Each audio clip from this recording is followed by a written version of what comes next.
what I have lectured in 3 hours last Friday in Beijing. Of course, I did it in Chinese, but now I'm doing it in English. And just the gist of it, because in the 3 hours, a lot has been said. This is, of course, we're still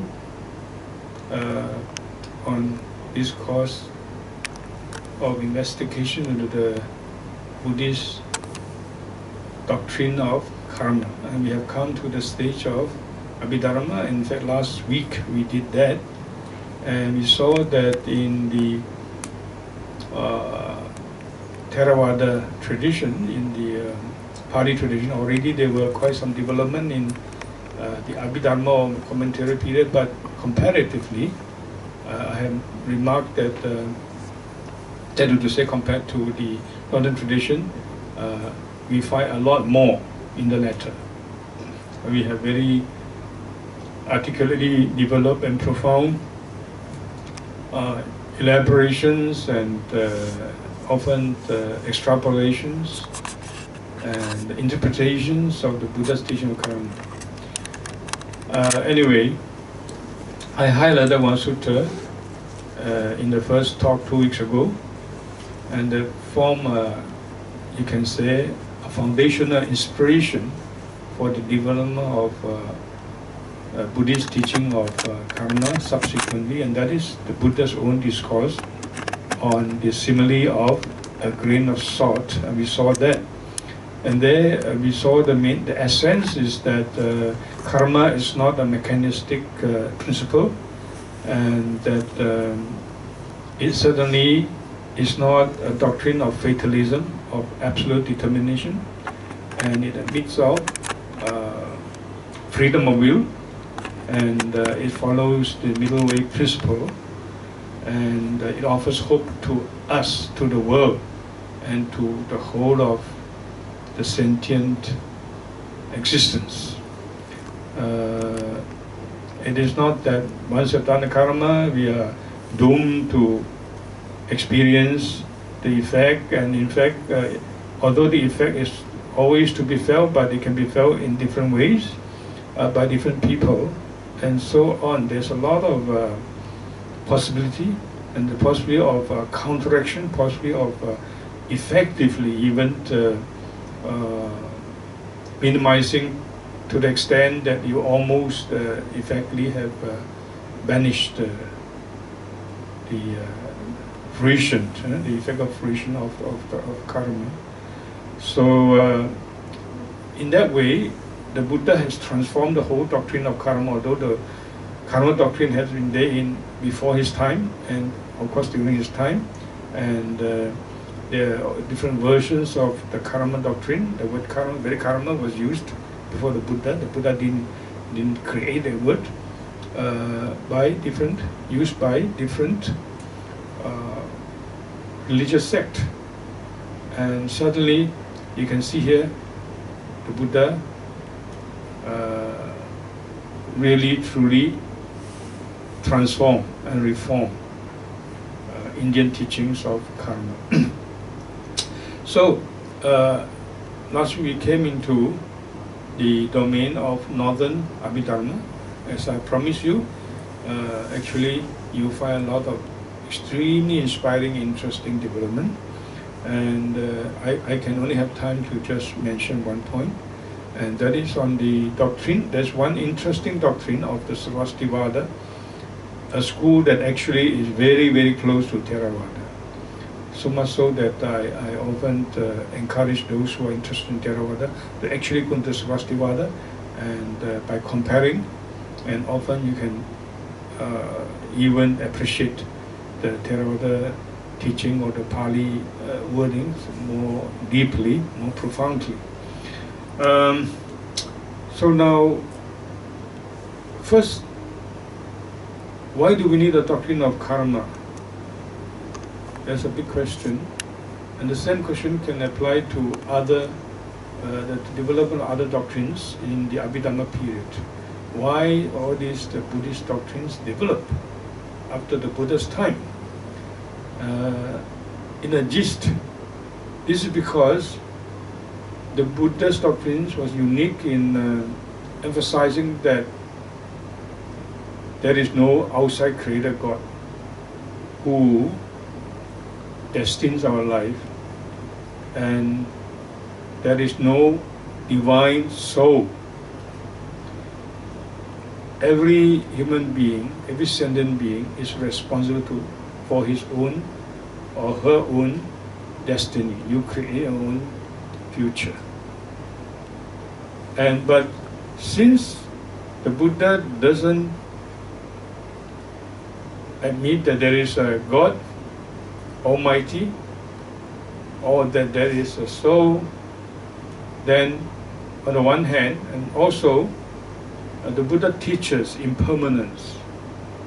And in the Abhidhamma period, this teaching of impermanence is logically developed into a doctrine of momentariness. Not only things are impermanent, but they exist for only one moment. So in the Abhidhamma period, everybody basically believed that an existent thing, whether it is physical or mental, exists for no more than one moment. And the moment, Vikshana, is the smallest unit of time. And generally is understood to be the smallest unit comparable to the unit of atom in the domain of physical things. The smallest unit of time is the time taken by any Dharma to arise and cease.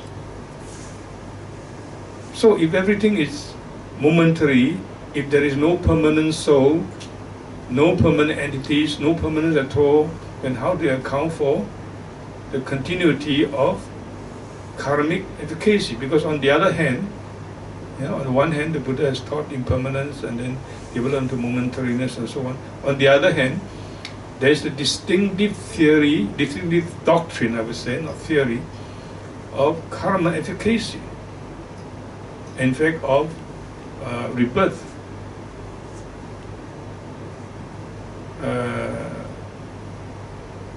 I have emphasized that when you look at the Buddha's teaching in the Sutta Pitaka, even in the Pali Pitaka, you cannot deny, much as you might like, you cannot deny that there is a distinctive doctrine of rebirth, of samsara, of liberation of samsara. That's the very purpose of his teaching, of the Dhamma, is to eliminate dukkha.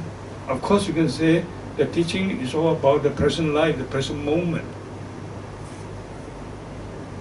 But when you look at all his sayings, all his teaching as a whole, you can see that each and every time he talks about how we should prepare ourselves for our better and better future, and that includes our future existences. And that the very birth itself is the jati dukkha. The very birth itself is dukkha, it's unsatisfactoriness. So really to eliminate dukkha completely, one must transcend birth. Surely it's not doctrine to say that you commit suicide and transcend your birth that way, or you ignore it. It means that you go beyond the whole process of birth. And when someone attains arhathood, that saint is aware that this is my last birth. Kina jati. Kina jati means birth is destroyed, and I have no more for itatta, for this stateness, for the coming back to this still existence. All these doctrines clearly show that there is this fact of rebirth and samsara in early Buddhism. We can't deny that. There are reasons why people deny this, because first they want to present themselves being very logical, and we don't follow religion, we don't need religion, Buddhism is not religion, we don't talk about God, therefore we don't need rebirth, and the Buddha emphasizes only the present, and why do we have to talk about the future? Actually, the present, future, and past are all related. Why do you want to look up at the present? Well, look into it and you will understand the whole samsaric perspective. In fact, I've said that even in Buddhist psychology, you can't really expect to fully offer complete solution to a human's problem without an understanding of the samsaric perspective. Even understanding his whole life perspective is not enough. Going back to his, childhood experiences is not enough. And that's where modern psychology fails. However scientific it is, at least relatively fair. I don't deny the usefulness, relative usefulness and the relative efficacy of all this psychotherapy these days, but they never go enough. No modern Western psychological or psychotherapeutic system goes beyond this life.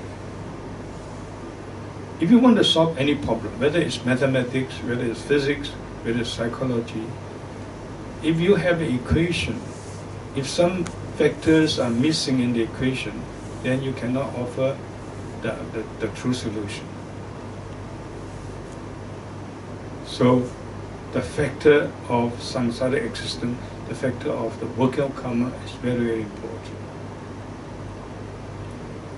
So coming back to the Abhidhamma period of development, we find that it is really, the problem precisely is this, that the Buddhists need an explanation to account for continuity of karmic efficacy. If karma is a fact, and if momentariness is a fact, and if no selfness is a fact, then who creates a karma? What is the question? How do you deal with the question of moral responsibility? Who is responsible for action? Who receives, who experiences the effect? And who is reborn? And so that's a big question. And there are other related questions like memory also. How does it work? If you believe in the soul, you can say the soul holds all the, activities, the cause of activities, and the soul remembers. The soul does things, the soul remembers things, the soul is responsible, the soul is determined by God. You hand over everything to God, but you can't do that as a Buddhist. You got to have a doctrine that explains that we don't need an outside God. We don't need the assumption of a soul. We don't need the assumption of permanence. And yet, we can explain that there is karmic responsibility and there is karmic efficacy that is preserved from the point of the action, that is karma itself, until the point of retribution. What's happening there, in between? That is the big question.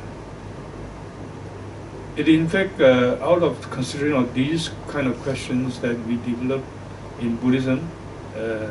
Other profound doctrines, for instance, the Mahayana, you have the doctrine of the Ala Vijnana and so on. And also the doctrine of collective unconscious is a very profound theory. I told you that Jung has come to the stage of realizing that to understand the human problems in their proper perspective, even the unconscious idea of unconscious or individual, that is profound enough, but that is also not ultimately enough. The individual consciousness is related to, is linked with the so-called collective unconscious. You got the idea from Buddhism, definitely. But even in his system, it doesn't go beyond this life. That's where even his system differs from Buddhist psychology. I can hardly imagine anybody, really going thoroughly into the whole question of Buddhist psychology, leaving out the whole concept of samsara. you can at best to be a modern psychologist, just bringing in some Buddhist material, and perhaps for the sake of comparison. But if you really want to offer something very unique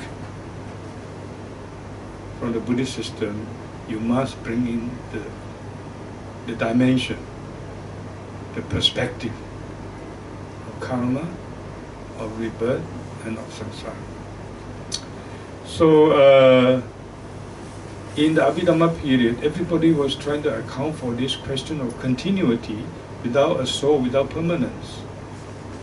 And Sarvastivada was one school that came up with the doctrine of sarva astita, or sarva astitva, depending on how you coin the abstract noun. That is, the fact that things exist throughout time. They are real throughout time. Now, there is no there's no time literally for me to go into the question of time today. It's a big question. So I just want to tell you in a gist that they want to account for continuity. You know, something exists for just one moment in the present, but then what happens after that moment? Does it mean that we come to annihilation? Surely this is not the doctrine of Buddhism. If not, then how do we explain continuity? You see? And what about the moment before we experience a particular event? That is to say, the future, before the event comes into our scope experience. What happens then? Anything exists? Can any event, anything just comes all of a sudden, out of a vacuum? It can't be. So these schools are trying to provide, if you like, doctrinal models and samples. And because Buddhism is democratic in the sense that Buddhism doesn't demand a fixed dogmatic teaching, that you got to, all Buddhists, if you are Buddhist, you got to accept this. This is a postulate of our school, and you can't question it. You know, this is not Buddhism. So, all Buddhists in that period felt the freedom and the desire to want to offer a satisfactory solution. So Vastivada come up with a theory called subhdsubhah, and in the gist it says that every event, every entity exists for only one moment in terms of space-time experience, but in terms of the entity or the events, if you like, very essence, in terms of its intrinsic nature, the word is subhdsubhah, it's always there. Time is just a fabrication of our mind. When we experience something, we think this is present. And then, naturally, we relate to what we have experienced earlier and what we have not yet experienced, so-called future. So, time is not a real thing. Sarvastivada never said that it's a real thing. So actually, it's a very profound doctrine. If that is true, then in principle, the whole notion of time travel also must be possible. I think it's going to offer some interesting inspiration for the modern physicists also. Anyway, coming back to the question of continuity, they say that a thing always, that's a word, always, throughout time.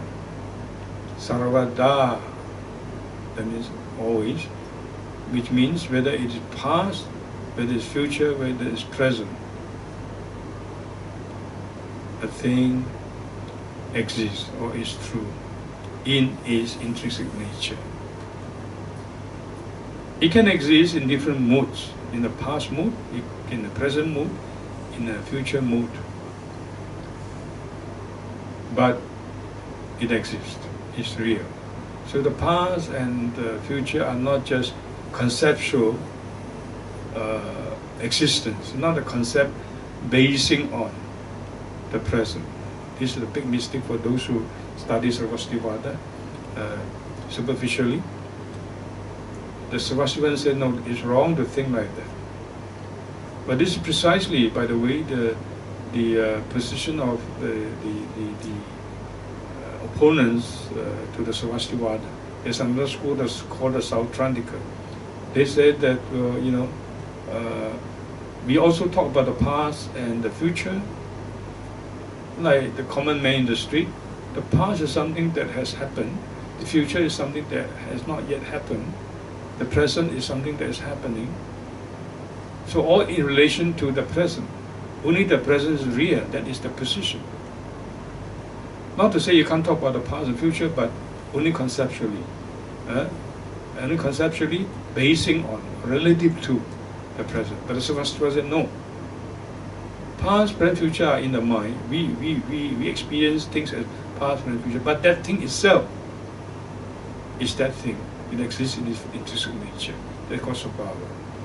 So coming back to why do I explain all these things, it's important for you to understand that their karma theory. So, in terms of karma theory, it's true that they also accept at that time that chetana, karma is chetana. Buddha said karma is chetana, is volition. And at that time, by that time, everybody accepts that even chetana is a dharma, is an event, and that cannot be exception. It lasts only one moment. So if I have a chetana, evolution, I do something, it lasts only one moment. What happens after that last moment? Doesn't mean that that karma, that chetana, the effect is lost. Surely it's not true. That's why I have brought in the Maya of the context of samsara, not only the whole life but samsara. Sometimes, now the Buddhist scripture clearly teach that some karma ripen, in fact not in this life, it can be many lives later. So it can't mean that immediately after that momentary existence of that volition, everything is finished. So there must be some kind of continuity, right? Now, given the theory of subhava that I've just outlined to you, that even though something has become past in terms of experience, it's still there, it's existent. So the chetana can be past, but it can still be existent. Doesn't it solve the problem? Well, in a way, but to a large extent it does. So a karma is still there, although it has become past. So when situation is ripe, when there is the appropriate assemblage of causal conditions at some later point in time, then that past karma, that is past ready to the experience of the doer, right, will ripen, and the doer will experience the effect in some future time. And that is possible because although that earlier chetana, volition has become past, it is still there. But I have simplified the theory. It's quite complicated and you have to bring in other concepts to understand what they're trying to say. But I think basically it's sufficiently comprehensible for you now in terms of the theory of past chetana. So to that extent, yes, the theory of existence of Dharma throughout time can explain the preservation of karma efficacy. But it is still not enough. Because in the Buddha's teaching, karma is not a fixed mechanistic thing. It's not that once done, efficacy is just like that. It's going to crystallize into a definite pattern that cannot be changed, and you have to experience exactly like this as the corresponding doer. So we have seen in the soft simile discourse, this is not the message. So the Sarvastivada then, in addition to the doctrine of the preservation of karma efficacy in the past dharma, they have to have another doctrine that is more dynamic. Dynamic in the sense that they have to provide a model in which you can see a continuous flow of karmic energy that can be interacted upon every moment. Then there is possibility of adjustment, there's possibility of change. That's a very, very important part of it. So, as the sutta itself, the Buddha's own discourses shows that if a person, someone who has done something unwholesome, so it's going to have definitely a very specific effect. But if subsequently he cultivates his mind, cultivates his whole moral aspect, and he meditates, he transforms his consciousness, he develops mindfulness, and he develops wisdom, then in fact he's not going to be very much affected by the negative effect of that karma. In fact, karma doesn't even show up, the effect doesn't even show up. Not to say it's not there, the effect doesn't show up. So effectively, it's as if he has transcended the effect of the karma. In fact, that's an important point, you see. So you gotta have a model that offers this chance for interaction, and the interaction has to be continuous. So in that sense, you need a dynamic model. And very briefly speaking, then they have provided this doctrine called the aviññatti, the non-informing or non-manifest karma. 中文叫做無表業啦。It's a very interesting doctrine, and to say interesting, is to think of it too lightly. I think it's an important contribution. Whether we fully subscribe to it or not, that's a different thing. But in itself, it's a very profound teaching, and it went on to exert very important impact on the development of Buddhist thoughts, including, in fact, the doctrines of the Mahayana. To tell you just one example, in China there was a school called the Vinaya School. In the Vinaya School, they teach that when you make a vow in your ordination, like, for my life I shall not kill, there's a vow.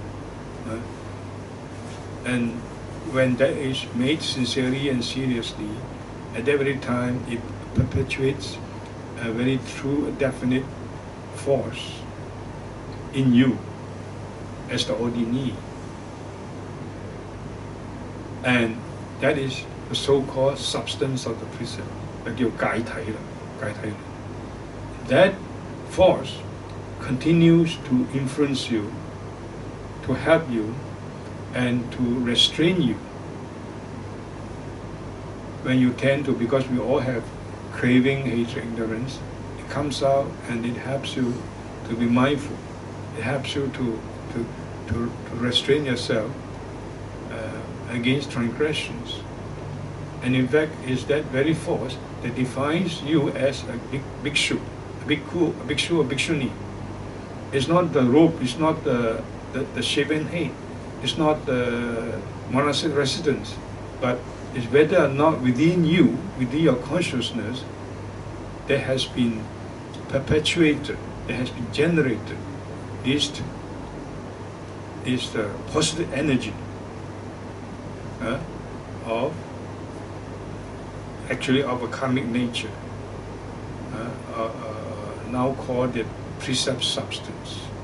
That whole idea actually is inspired by this doctrine I'm telling you called the aviññatti. So you can see again the whole concept of interaction, continuous interaction, dynamic adjustment of the status of your karma efficacy. That's very important. There's a lot more to be said, but it would take too much time. So I shall now just give you a standard definition to give you hopefully a better idea of this doctrine of aviññatti, and I shall quote only the Abhidharma Bhasha because I think it is better known and it has corresponding Sanskrit and Chinese. So I will give you the, normally I don't bother to, I don't have the time, not to say I don't bother. I don't have the time to make any preparation, and also I told you that my principle is that on every Sunday I want to speak very spontaneously from my heart, so I don't prepare. But you can see that in the past, in the recent past, sometimes, because of the occasion, there is a little bit of very slight preparation, and especially when I've been lecturing and then I've got the notes sometimes, I thought to bring out some notes.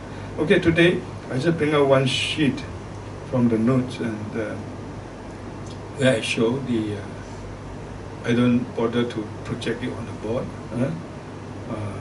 on the definition that you'll find that's given by this very brilliant Buddhist master called Vasubandhu, the Saichan,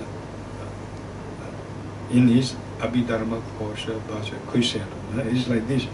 Viksipta, I break out the Shanti a little bit for you. Viksiptacittakasyapi yo anubandhah subhdsubhah mahabhutany upadayct sahi aviñnaptir ucyate. I explain to you very slowly. The word to note first thing is that it is the anubandha. Anubandha means following on. Of course, it can have other meaning.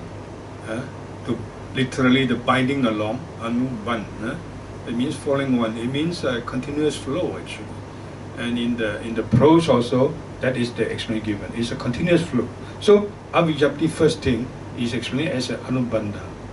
It's a continuous flow. That's very important concept. Now more about the continuous flow.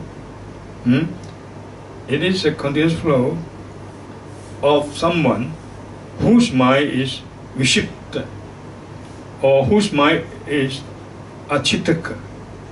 First of all, but the word api, there's api means even or also. That is, a device, especially in the verse, to be inclusive. When you say even X, you mean X and something else. You see? Or also X in that sense. So of someone whose mind is viksipta.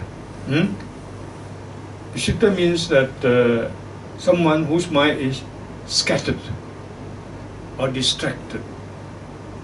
Or here, the better word is actually heterogeneous in nature. So it means, if you suppose you have a strong view that I want to do a very kind act, so that is a strong relation. What is the nature of your mind at that time? Clearly it is wholesome, right? It's wholesome. It's a good mind, if you like, roughly speaking. But as a mind flows on, you have other moments. Even a few minutes later, you remember your enemy, someone who annoys you or who angers you. You say, why should I be kind to him? I'm better. Or even say, no, I want to kill him, I want to destroy him.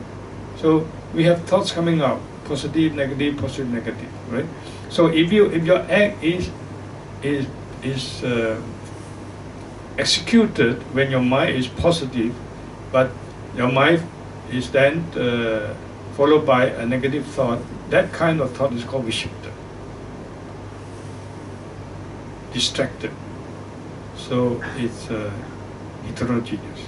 On the other hand, when you have a kind thought, the next moment you also have a kind thought, the next moment you have a kind thought, that kind of mind is a homogeneous kind of mind,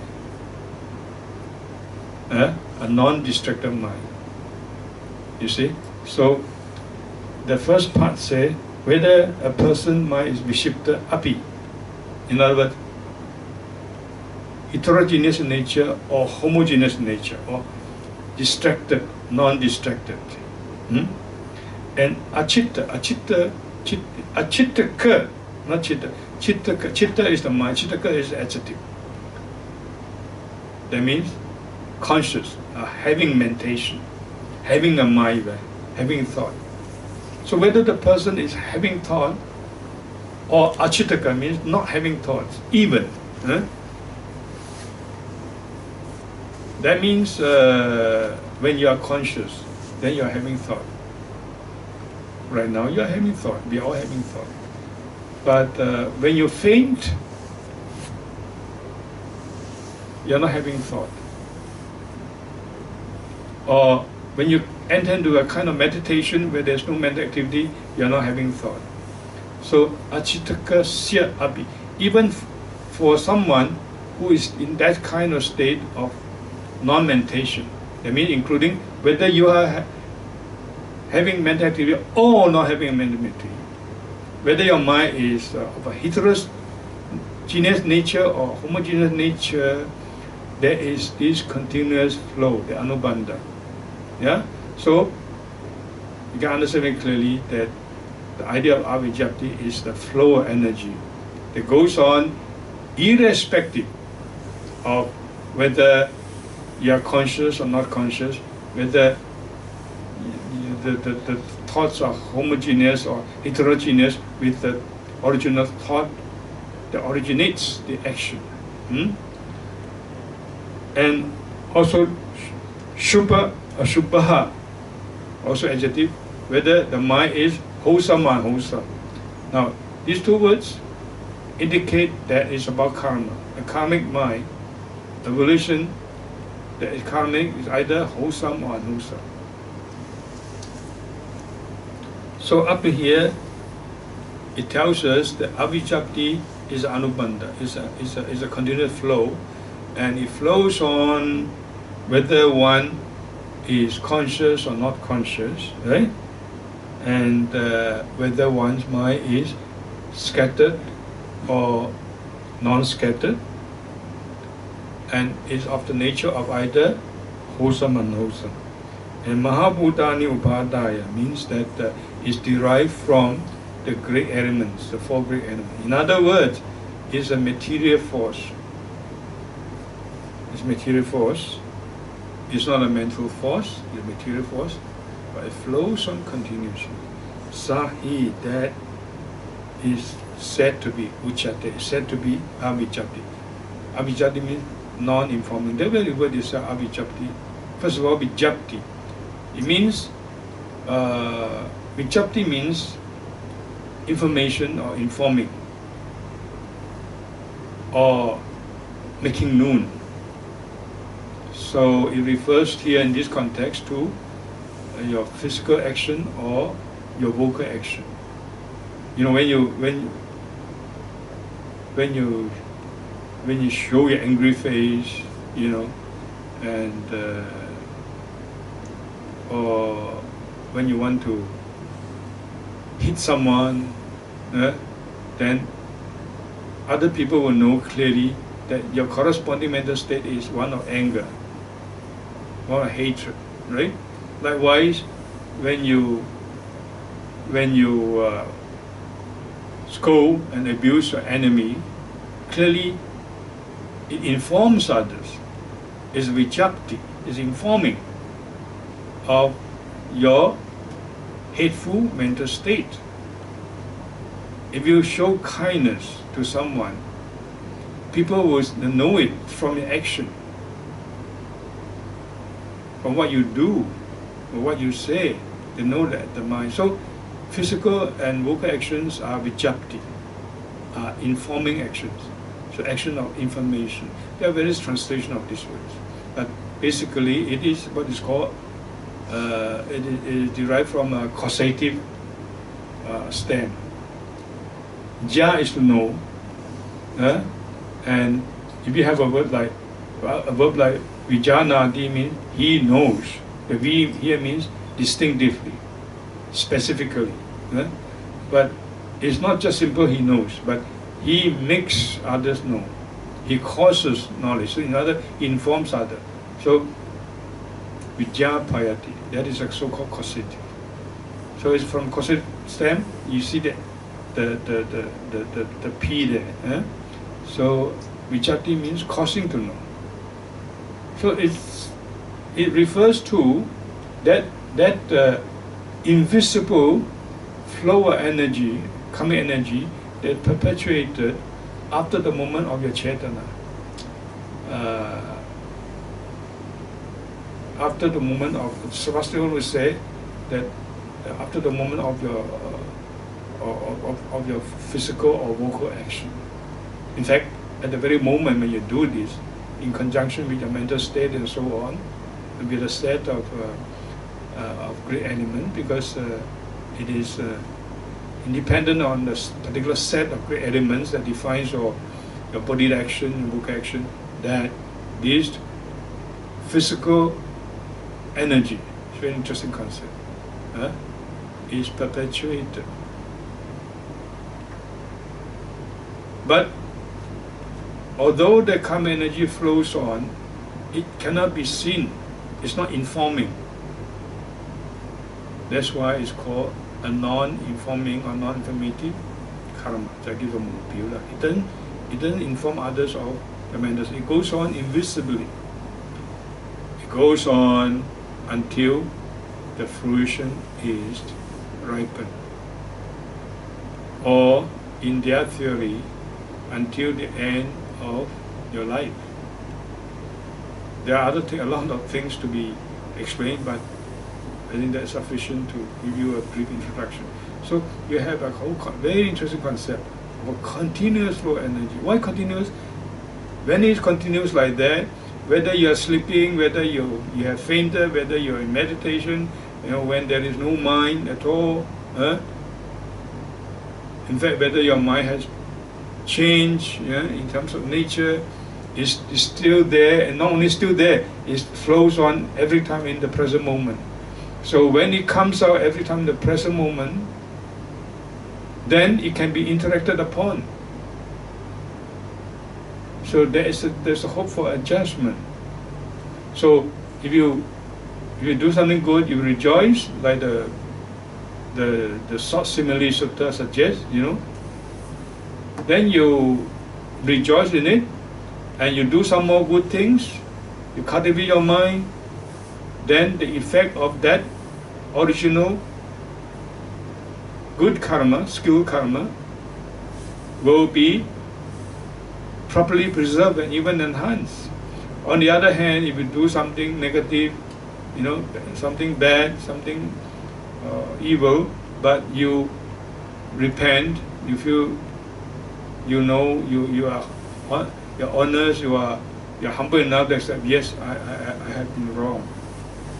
I shouldn't have done like that, I shouldn't say like that, I shouldn't show my action like this.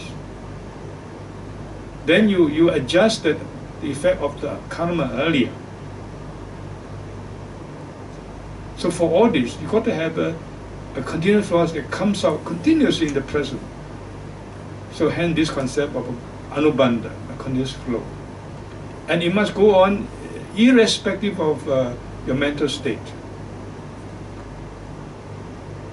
So it explained, therefore, this is not perfect, but they explain many things. Not everybody buys that theory at that time also, but it also profoundly influenced many Buddhists, because in many to a large degree, in many ways, it solves the problem of continuity. It solves the problem of the fatalistic, deterministic, mechanistic conception of karma. So this is the doctrine. I will just read it in Chinese to summarize, because all of you know Chinese except maybe you at the back. 佢嘅定義係咁嘅，亂心無心等。呢個玄奘法師翻得真係好妙嘅。佢個等字咧就係等嘅就個阿 B 啦，就包括嘅意思，同埋等嘅意思啦。亂心無心，亂心就係 viksipta， 就係你個心係所謂亂嘅係，譬如講你作嗰個業嗰陣時係善嘅，然之後一剎那之後你就個不善心起嚟啦啲嚇。或者係中性嘅心起嚟，咁咪係唔同嘅啦，唔同性質叫做亂，係咁嘅意思嘅啫。咁咧就無心等就係你就算你入咗無心定又好，或者係你喺睡眠又好，或者你昏沉到昏迷咗落去都好，嗰啲情形咧，呢個業力咧都係繼續咁流落去嘅。所以佢嘅亂心無心等隨流係一個隨流呢個字最重要。頭先呢個隨流就頭先。你睇到個梵文字叫做 anubandha， 繼續流落去嘅，所以呢個業力係一定係一個繼續流落去嘅，唔會斷嘅，唔會斷啊！我成日唔知道點講啊，斷係咪？係唔會斷嘅，唔會斷嘅道理當然係佢有好多。嗰啲條件啊，講你知點可以斷啊？一個譬如講係個人嘅命中嗰時佢會斷啊，或者係呢個善業又好，或者惡業好，嗰個隨流咧到咗去生果嗰陣時，有異熟起嗰陣時咧，就嗰個系列就斷咗。如果唔係咧，係繼續流落去，每剎那俾你個機會能夠有一個互動有一個調整。如果你作善嘅，你隨起你善；你作更多善，你修心修慧，咁你嗰個業嗰個後力咧，越嚟越強啦。越嚟保障咧，佢一定係成為一種定業。我哋上一次睇到有定業不定業。反之，如果你做一件好咗事，然之後咧繼續嚟，哎呀我點解咁好啊？點解會咁好心㗎？係咪？或者而家好多人喺呢個社會係咁。或者做好多惡業，我唔需要咁啦，我冇做咁，我唔想做好人啊咁。你之前嗰個業咧，嗰個業力咧就淡化咗啦，弱化咗啦。如果你做得惡業，你能夠懺悔、慚愧、誠心、修心、正念、打坐，轉化你嘅心靈。咁你嗰個惡業嘅力咧就會被淡化，受到一種嘅抗衡，乃至咧實質上你基本上都唔會受到佢負面影響。所以你呢個概念，呢個嘅隨流係一直流住落嚟唔斷嘅呢種就係業力論。我哋講業力，基本上咧業嘅意思就係講。唔係講你作業就係個業本身減果嘅，係業嘅餘勢，就餘落來嗰個勢力。It's a residual force after the action itself. It's not the very action itself. The residual force 繼續落嚟，到咗某一世人或者某個時刻，可能係呢世人，可能幾世人之後。嗰個時刻因果成熟啦，仲要睇好多其他條件啦。如果真係因果成熟啦，咁個異熟起咗嚟啦，咁呢個系列咧就斷。如果唔係咧，佢會繼續落去。所以呢一個咧就一個真係好深奧嘅一個教義嚟嘅，影響住我哋嘅佛教思想發展。包括頭先講大乘嗰個契體論啊，亦都係受到呢種嘅啟迪嘅。Okay, I think today we'll come out. I was going to speak very briefly, but I think it's about 1 hour. Okay, then I think we have to pause it. สาธุ